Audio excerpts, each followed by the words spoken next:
네, 이어지는 순서에서는 전문가들과 함께 북한과 러시아의 밀착 행보가 이 동북아시아 정세에 어떤 영향을 미칠지 이 다각도로 분석하고 전망해 보겠습니다. 먼저 관련 영상 보시고 대담 이어갑니다.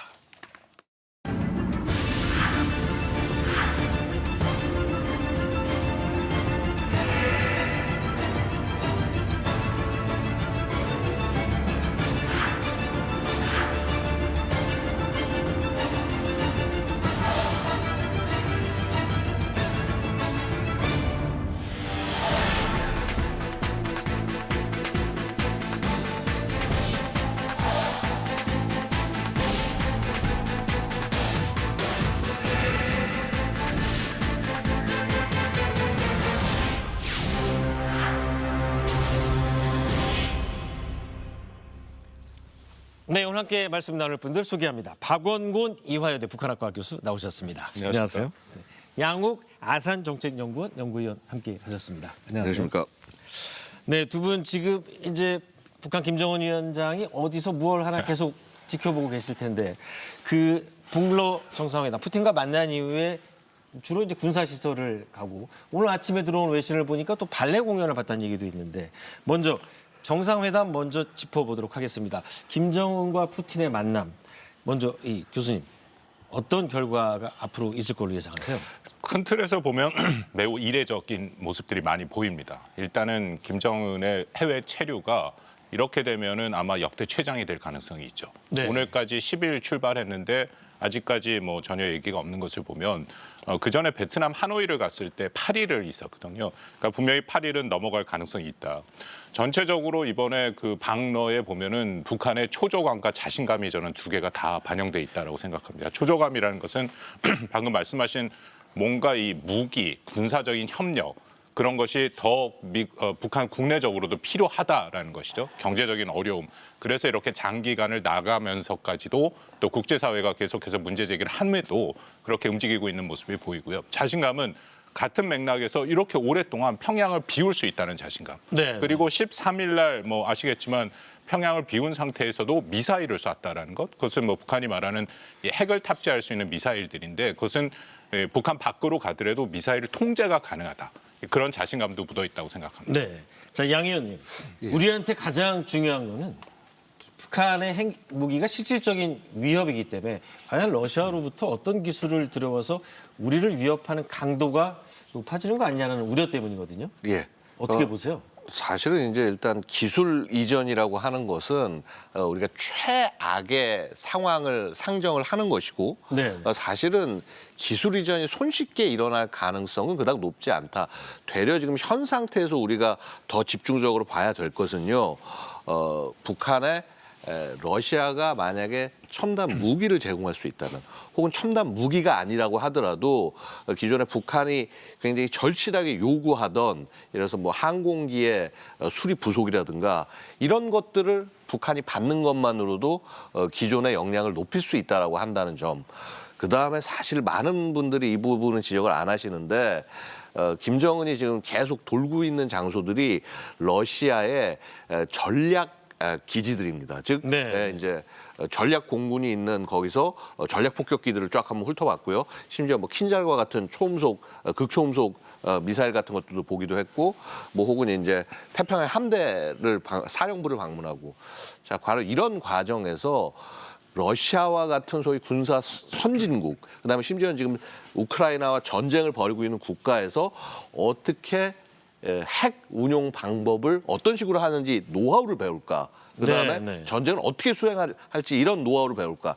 이런 부분들이 되려 북한에게는 보는 것만으로 그리고 거기서 소통하는 것만으로 소통하는 채널을 만든 것만으로도 상당한 전략적 가치를 갖는다. 네, 그리고 알겠습니다. 일단 외향적으로 보여지는 것은요. 이제 과거 소련 이후에 러시아와 북한이 군사적으로 협력하는 모습이 연출이 안 됐는데 바로 그런 단초가 여기서 끼어졌다는 것. 이것이 굉장히 우리가 유의해야 될 점이다 이렇게 말씀드리겠습니다. 네.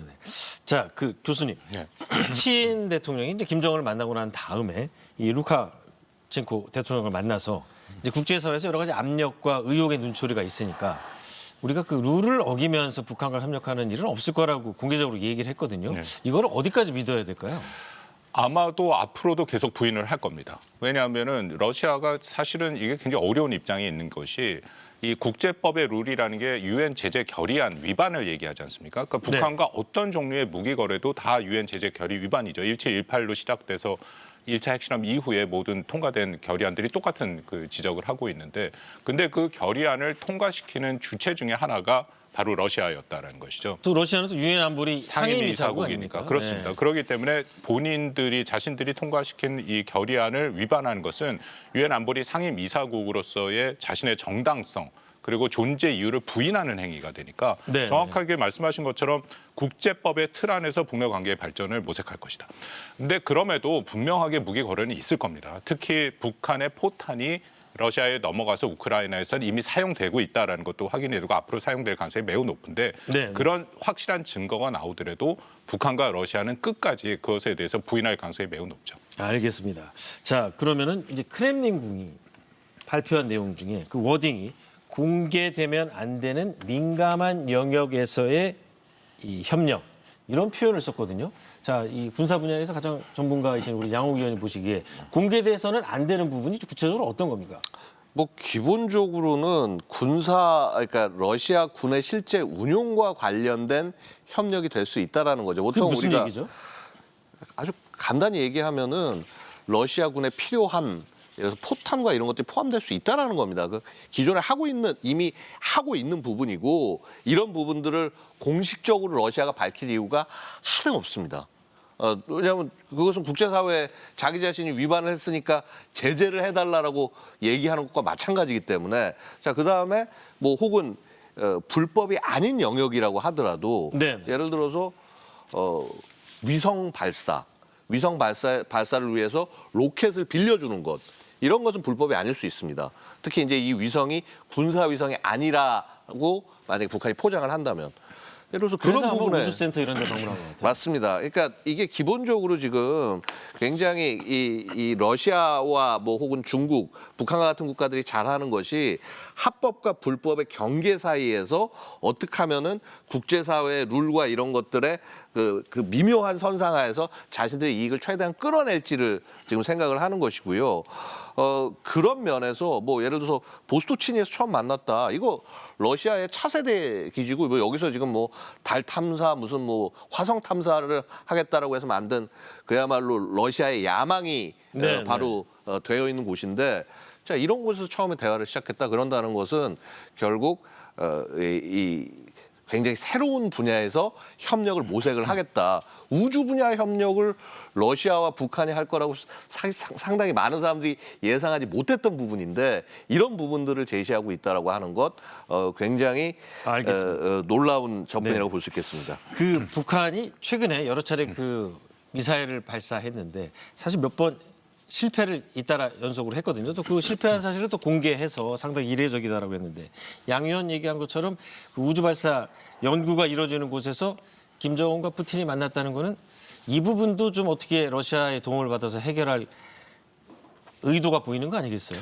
말씀하신 것처럼 이것은 이제 북한이 군사 정찰 위성이다라고 얘기를 했고 올 5월 달에 실패하고 또 실패했고 10월 달에 다시 발사를 한다라고 얘기했는데요. 북한이 2021년 8차 당대회를 하면서 5대 핵심 전략 무기를 얘기를 했습니다. 개발하겠다. 네.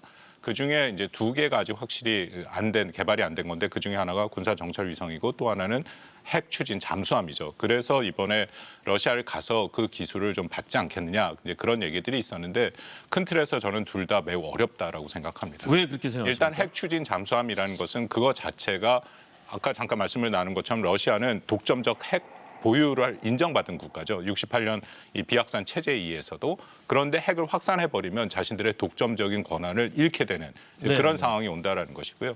또 하나는 그 인공위성 우주 개발은 좀 애매한 부분이 있습니다. 이거는 일부러 아마 북한과 러시아가 그 장소에 가서 한 부분인데 그건 아까 방금 양옥 박사 말한 것처럼 우주의 평화적 개발이라는 것은 아직도 국제사회의 규범과 원칙이 정확하게 나와 있지 않습니다.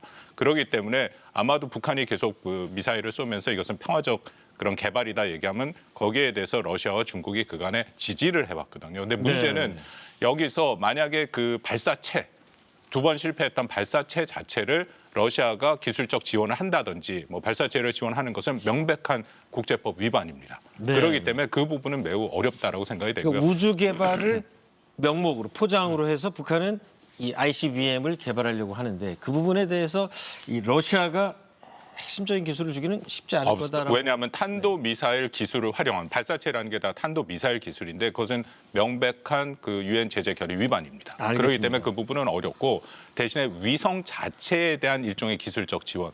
특히 북한이 가장 약하다라고 보이는 것은 이 렌즈, 광학 렌즈 같은 것이 부족하거든요. 네. 그런 부분에 대해서 일부 지원은 가능할 수도 있다고 생각합니다. 네, 우리 박 교수님이 말씀하신 내용 중에 핵 잠수함이 있습니다. 핵 예. 잠수함이 이제 은밀하게 오랜 시간 동안 바닷속에서 잠행하면서 예. 또 어디에서 핵무기를 쏠지 모르는 거기 때문에 상당히 궁극의 무기다라고 얘기하고 또 양 의원께서도 보셨겠지만 북한이 그 상당히 뭐 자랑하듯이 핵 잠수함을 공개를 했거든요.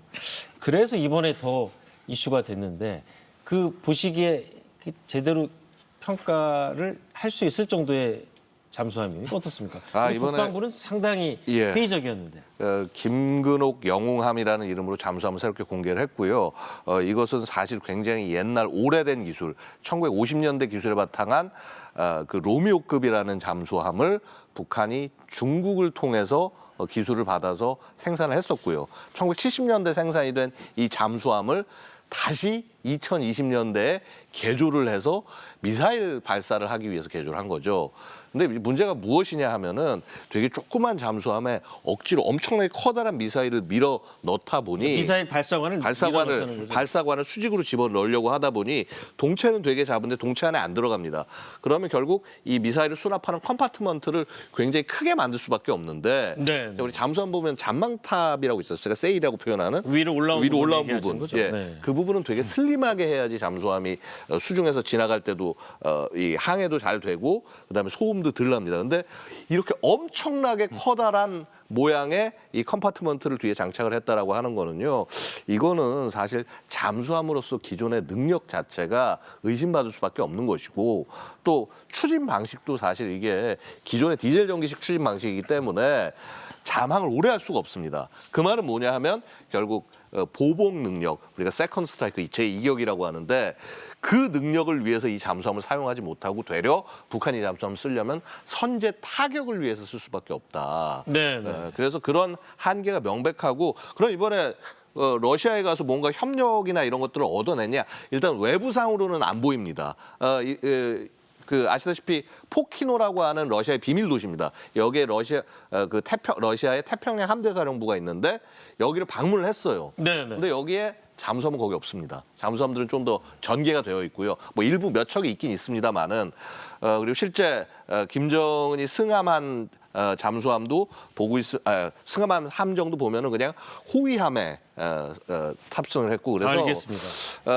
김정은이 마치 우리 그 윤 대통령이 이렇게 그 전략 원잠에 이렇게 들어간 모습을 김정은도 연출을 하고 싶었지만은 아마 그것을 할 수 없었던 것이 아닌가 이렇게 생각이 듭니다. 군사적으로는 아직까지는 검증이 되지 않은 무기다라고 말씀을 하신 거네요. 예. 네, 자 그러면 이제 북한과 러시아가 정상회담을 통해서 북한은 뭘 얻었다고 생각하세요? 북러 정상회담은 두 가지입니다. 하나는 상징성이죠. 사실 북한과 러시아가 둘 다 얻어간다라고 생각을 하는데 북한과 러시아 둘 다 국제사회의 기본적인 규칙과 규범, 질서를 해치는 국가로 낙인이 찍혀 있어서 국제사회에서 고립이 되고 있고 제재를 받고 있지 않습니까? 네. 그런 상황이기 때문에 둘이 협력해서 이 부분을 돌파한다라는 것을 전 세계에 보여준 거죠. 특히 그거는 김정은과 푸틴의 이 만찬 전에 모두 회담에서 김정은이 4장짜리 글을 읽은 건데 거기에 반제 자주라는 표현이 나옵니다. 제국이라는 것은 미국을 두고 얘기하는 부분이기 때문에 미국에 대항해서 앞으로 북한과 러시아가 같이 협력을 한다. 뭐 상당히 상징적인 의미를 부여했다고 보이고요. 네. 실질적인 의미는 우리가 지금 얘기한 것처럼 실질적으로 군사적인 협력. 거기서 저는 큰 틀에서 좀 좁혀서 말씀드리면 결국은 북한의 포탄이 우크라이나 전쟁에서 재래전 소모전에 이미 포탄을 다 소모한 러시아가 없기 때문에 그 심지어는 북한까지 가서 그런 포탄을 요청을 했던 것이고요. 거기에 반해서 이제 북한이 받을 수 있는 것은 역시 이 식량 또 에너지 그리고 비료가 핵심이라고 생각합니다. 거기에 만약 조금 더 들어간다면 군사적인 측면에서는 미그 29 정도가 저는 좀 가능성이 있다. 미그 29라는 게 사실 70년대 개발되고 네. 러시아에서는 도태된 무기이긴 하지만 북한에서는 여전히 필요한 무기입니다. 그렇기 때문에 알겠습니다. 거기에 대한 일종의 부품과 뭐 그런 것이 제공을 될 가능성이 있는데요. 중요한 것은 이 모든 게 또 제재 위반이라는 것이죠. 그래서 네, 과연 네. 앞으로 북한과 러시아가 이 제재 위반을 어떻게 뚫고 갈 것인가도 매우 심각한 도전이다 생각합니다. 네. 자, 이제 김정은과 푸틴이 만난 이후에 우리가 이제 눈으로 확인할 수 있는 게 일단 평양에 와라 초청을 했거든요. 그게 푸틴이 가겠다고 그랬습니다. 그럼 실제로 러시아 푸틴 대통령이 북한을 방문하는지 여부를 먼저 봐야 되겠고, 그다음에 또 다른 거는 실제로 북한과 러시아가 합동 군사 훈련을 하게 될지, 하면은 어떤 형식으로 하게 될지, 이게 또 다른 이제 핵심 포인트인데, 양 의원께서 보시기에 북러 군사 훈련 실질적으로 가능하다고 보세요? 훈련 자체를 못할 것은 없습니다. 이제 특히나 얘기가 나온 것이 해군 간의 그 연합훈련 얘기가 나오고 있습니다만은 과거에 북한 같으면 이것을 수행할 수가 없었습니다. 왜 그렇죠? 일단 선박 자체가 뭐 1000톤급이 넘어가서 대양으로 나가서 작전을 할 수 있는 그런 함정 자체가 없기 때문에 네. 그런 것이 가장 큰 한계였고, 그렇다고 해서 러시아가 북한 근해에 와서 훈련하는 모습을 생각하기는 이건 러시아로서 상당히 부담스러운 일이고요. 결국은 공해에서 만나서 대규모 대양 작전을 수행하는 모습을 보여야 되는데, 지금 그나마 신형 호위함, 압록급 호위함이 최근에 이제 등장을 했고, 최소한 한 3척 정도 만들어지고 있는 것으로 보이고요. 북한에서요? 특히, 예, 네. 특히 그 중에서 일단 한 척은 건조가 됐습니다. 이 말은 뭐냐면은요, 사실은 대양으로 보낼 해군 전력이 딱 많지 않습니다. 북한으로서도. 그래서 뭐 일부는 북한의 잠수함이 나가서 같이 뭐 훈련을 할 수 있다 말씀을 하시는데, 네. 사실 그 가능성도 그닥 높지 않다고 보겠습니다. 네, 네. 되려 우리가 봐야 될 것은 이렇게 제한이 되기 때문에 북한이 굉장히 강렬한 메시지를 이 훈련 안에 담으려고 할 것이고, 특히 거기서 뭐 예를 들어서 순항 미사일을 발사해서 지상을 공격하는 그런 모습을 연출한다거나 이런 부분들이 저는 되려 우려가 된다. 어쨌거나 훈련은 굉장히 제한될 수밖에 없지만 북한은 최대한 정치적 성과와 충격을 거두기 위해서 노력을 할 것이다. 하긴 할 걸로 보세요? 일단 현재로서는 이 분위기로 봤을 때는 가능은 하다고 봅니다. 다만 알겠습니다. 대규모가 되지는 못할 것입니다. 네, 네. 자, 그러면 이제 우리 정부의 대응도 한번 짚어보도록 하겠습니다. 윤석열 대통령이 내일 미국 유엔 총회에 참석하기 위해서 이제 출국을 하는데, 그에 앞서서 이 동아시아 정상회담 때도 러시아 외무장관 면전에서 그 우리 박 교수님이 여러 차례 지적하신 것처럼 러시아가 유엔 상임이사국으로서 국제 질서를 지킬 의무가 있는데 도대체 안보리 결의마저 지키지 않으면 어떡하냐, 이런 식으로 강도 높게 비난을 했거든요. 유엔 총회에서도 또다시 윤석열 대통령이 이런 이야기를 국제사회에 촉구할 걸로 보이는데, 문제는 얼마나 이게 실효성이 있을 걸로 보세요? 뭐 외교의 공간을 최대한 늘려야죠. 그 외교의 공간을 늘리는 방법 중에 하나는 역시 국제사회의 기본적인 규칙과 규범, 원칙을 얘기할 수밖에 없다. 왜냐하면 뭐 러시아도 그렇고 사실 중국도 그렇습니다. 둘 다 특히 러시아 같은 경우에는 기본적으로 유엔의 존립 근거를 흔드는 그런 주권 국가, 인접 주권 국가를 침략하는 그런 제국주의 전쟁을 했기 때문에 네, 네. 기본적으로 국제사회의 규범을 완전히 훼손하는 행위를 했음에도 불구하고 이번에도 본 것처럼 푸틴이 그런 어떤 이 제도 내에서의 협력을 얘기할 정도로 최소한 말이라도 그런 식으로 할 수밖에 없는 거거든요. 그렇다면 네, 네. 그 외교적인 공간을 활용을 해서 또 이번에 보니까 그 러시아가 이례적으로 이번에 자신들의 북러 정상회담에 대해서 한국에 뭔가 설명을 할 수 있다, 이제 그런 얘기도 나왔습니다. 그렇다면 우리 정부가 입장을 정리해서 우리 입장에서 가장 심각하고 핵심적인 문제는 결국 러시아가 핵심 첨단 기술을 북한한테 제공하는 것이죠. 그것은 안 된다라는 것을 명백하게 우리가 일단 외교적 공간에서 얘기를 할 필요가 있고, 만약에 그것이 실패했을 경우에는 우리가 뿐만 아니라 사실은 우크라이나에 그 북한이 무기를 러시아 전쟁을 위해서 제공하는 것조차도 심각한 위반이니까, 그런 위반의 사례가 명백해지면 한국이 한미일과 더불어서 또 나토, 유럽 동맹국과 협력해서 이 문제를 좀 다루는 이제 그런 방향으로 가야 되는데요. 네. 9월 연설에서 저는 윤 대통령이 명확한 우리 한국 정부의 기본 입장을 밝힐 거라고 생각합니다. 규범에 네. 기초한 국제 질서를 한국은 국제사회가 지켜나갈 것이다. 그렇게 얘기를 해서 거기를 해야 하는 그런 러시아와 북한의 어떤 불법적인 행동에 대해서 명확한 선을 긋는 것은 중요하다고 생각합니다. 네, 네. 자, 양 의원, 네. 그런 이제 유엔 안보리 상임이사국 중에 이제 중국과 러시아가 상당히 북한 편을 많이 들었는데 예.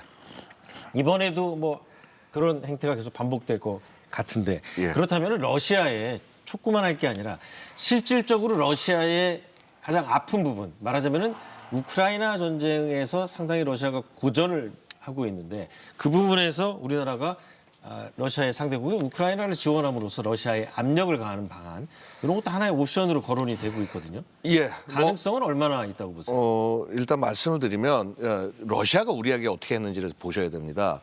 러시아가 계속적으로 얘기하는 것은 우크라이나에 무기를 제공하는 것이 자기네들의 레드라인이다라고 명확하게 선을 그었습니다.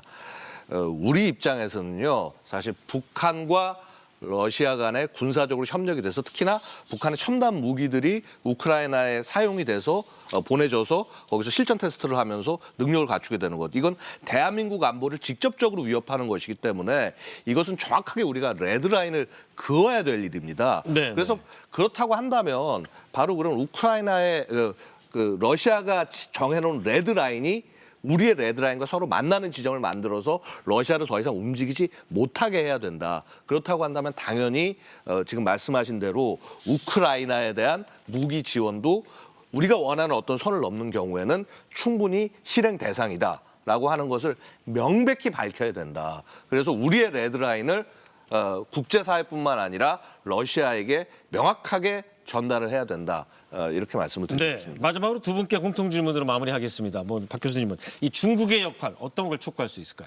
중국이 이번 상황에 대해서 입장이 좀 미묘합니다. 왜냐하면 중국의 입장에서는 북한과 러시아가 사실상 협력의 대상을 우크라이나 전쟁으로 삼고 있는데 중국의 입장에서는 우크라이나 전쟁에서 본인들이 방관자, 비개입자라고 얘기를 하고 있거든요. 네, 왜냐하면 중국은 늘 국제사회 기본적인 규범 안에서 어떻게 보면은 미국을 추월해서 세계 최강대국이 되기를 원하고 특히 최근에 미중 간의 갈등이 심각해지니까 중국의 입장에서는 이 유럽의 국가들이 훨씬 중요해지고 있습니다. 거기 네, 안에서 뭐 전기차라든지 배터리 같은 공장을 만들고 있고 근데 만약에 중국도 이 북러가 하는 식으로 우크라이나 전쟁에 러시아 편을 들게 된다면 대부분의 유럽 국가를 적대시하는 그런 상황이 알겠습니다. 온다는 네, 거죠. 그런 것을 고민을 하고 있다는데 저는 그런 부분에서 또 외교적 공간이 열릴 수 있다. 그건 네. 같이 우리가 공감대가 있는 부분이 있으니까 그런 부분을 좀 협력을 해서 기본적으로 북러가 우리 양 박사 알겠습니다. 얘기한 레드라인을 넘지 못하도록 그렇게 하는 것은 중요하겠죠. 양 의원도 중국 역할에 대해서 짧게 말씀드리면 일단 우리가 한 가지 잊지 말아야 될 거는요. 중국은 우크라이나 전쟁에서 러시아가 패배하는 거 원하지 않고 그다음에 북한의 정권이 존속을 해서 자유민주 국가인 대한민국과 접경하지 않길 바랍니다. 네. 이런 전략적 목표가 바뀌지 않았음에도 불구하고 그러한 목표를 달성하기 위해서는 되려 북중러 삼각 연대를 형성하는 것은 너희들에게 손해다라고 하는 부분들을 정확하게 그런 논리와 구성을 해서 국제사회에서 좀 설득시켜 나갈 필요가 있다. 이렇게 말씀을 드리겠습니다. 네, 알겠습니다. 네, 오늘 두 분 말씀 잘 들었습니다. 네, 북한 김정은 위원장이 러시아의 군사 시설들을 방문한 뒤 조만간 이 평양행 열차를 타고 귀국길에 오를 것으로 보입니다.